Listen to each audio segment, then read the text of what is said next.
La consejera presidenta del Instituto Nacional Electoral, Guadalupe Tadei, hace un llamado a los mexicanos para salir a votar este 2 de junio con tranquilidad. Los consejeros del INE coincidieron en señalar que la madre de todas las elecciones no está en riesgo por la violencia. Con uno, Agustín Velasco informa. Los consejeros electorales cerraron filas para refutar que la elección del 2 de junio esté en riesgo o bajo el asedio del crimen organizado.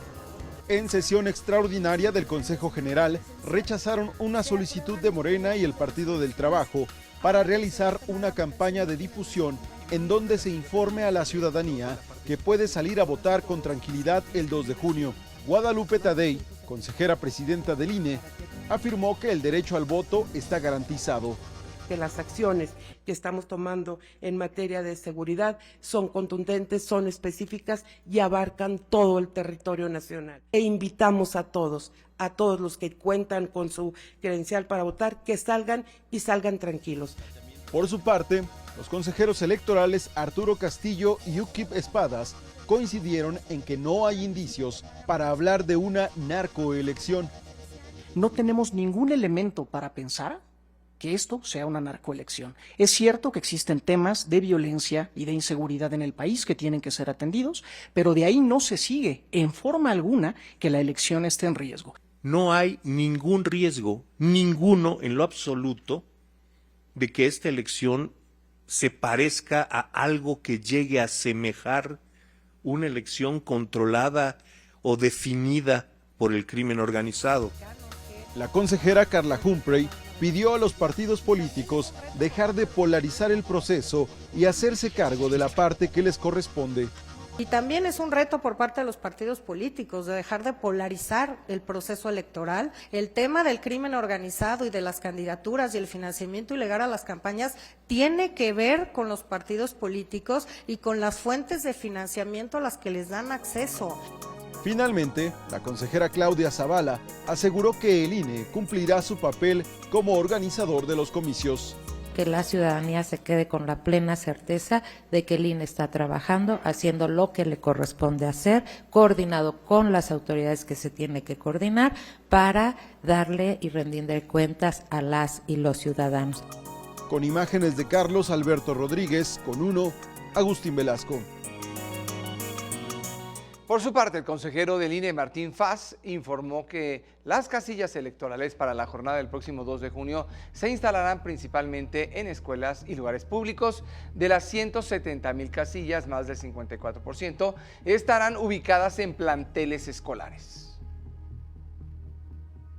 Instalaremos cerca de 170,858 casillas a lo largo y ancho del país, en más de 81,560 domicilios, de los cuales el 54,81% se instalará en escuelas, el 15,78% en lugares públicos y el 24,52% en domicilios particulares y el resto en oficinas gubernamentales.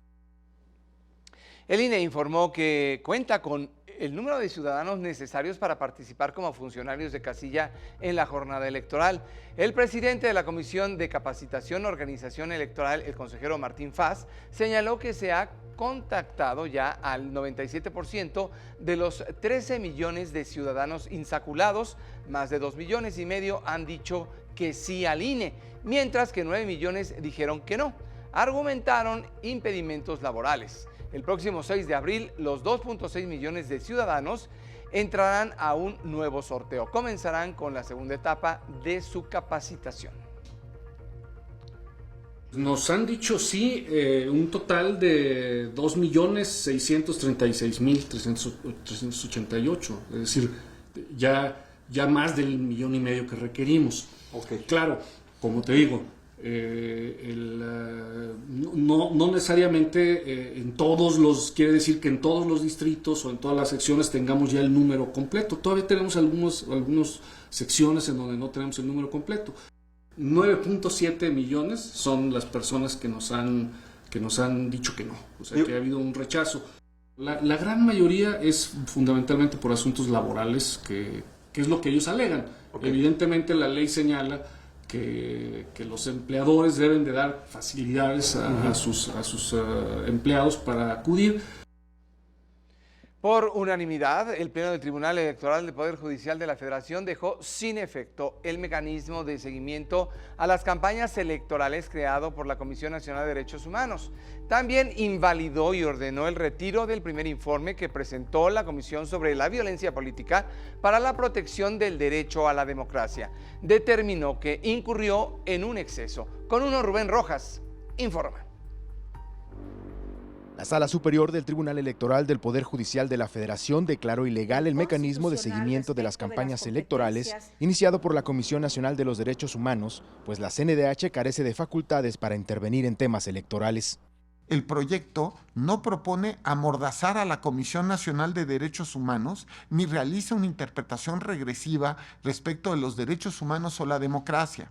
Quiero dejarlo claro, la Constitución, que expresamente prohíbe a la Comisión Nacional de Derechos Humanos pronunciarse en temas electorales, es obligatoria para todas las autoridades, incluida la Comisión Nacional de Derechos Humanos.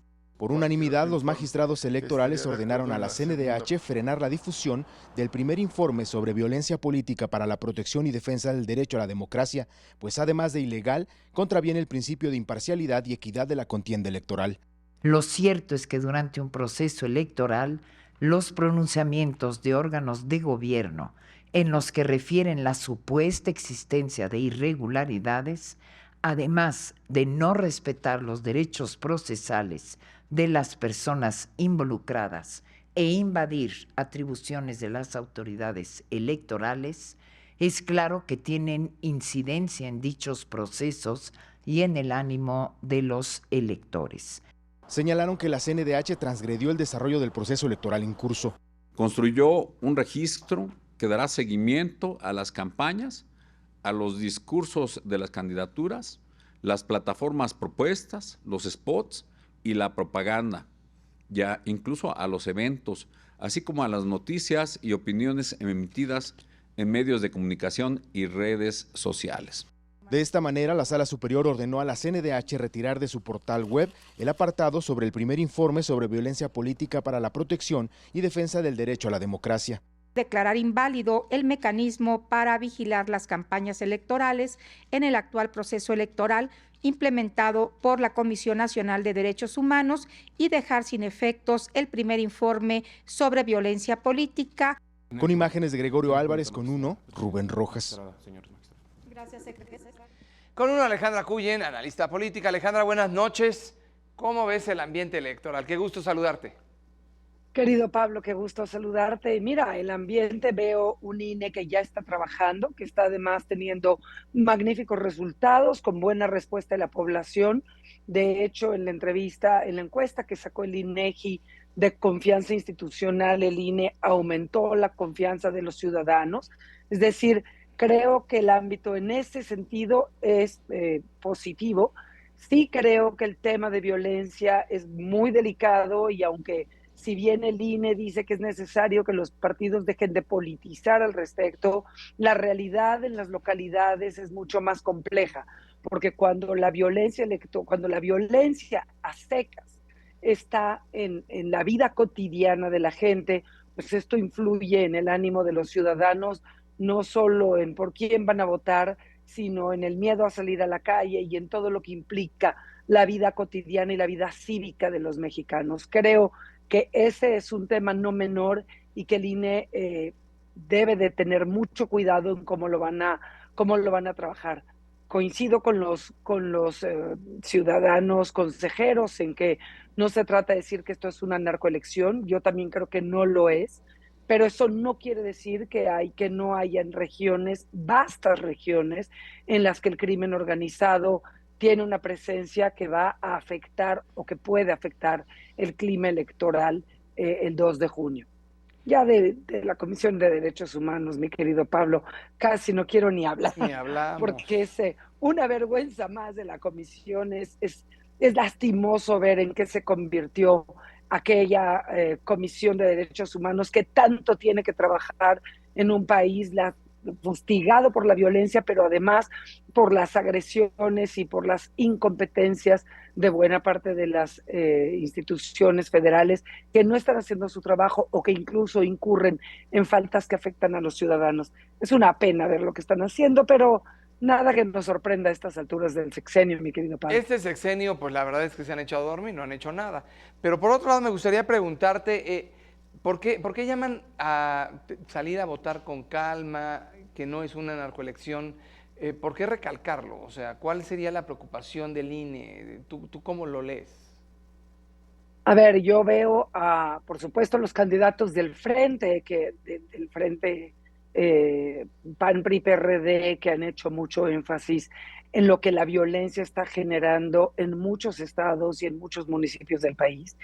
Y, por supuesto, en la opinión pública ha permeado este tema de la narcoelección y de, sobre todo, cómo el crimen organizado y el narco está afectando en distintas zonas del país el ánimo de los ciudadanos y que puede influir en el resultado electoral a través de intimidaciones. Lo vimos en la elección del 2021, donde hubo estados en los que hubo levantones, en los que hubo, digamos, movimientos, dejémoslo en atípicos o violentos el día de la elección. Asesinatos. Hay, por supuesto, ya muchos asesinatos de candidatos o de precandidatos, tanto de Morena como de los partidos de oposición, MC y el Frente.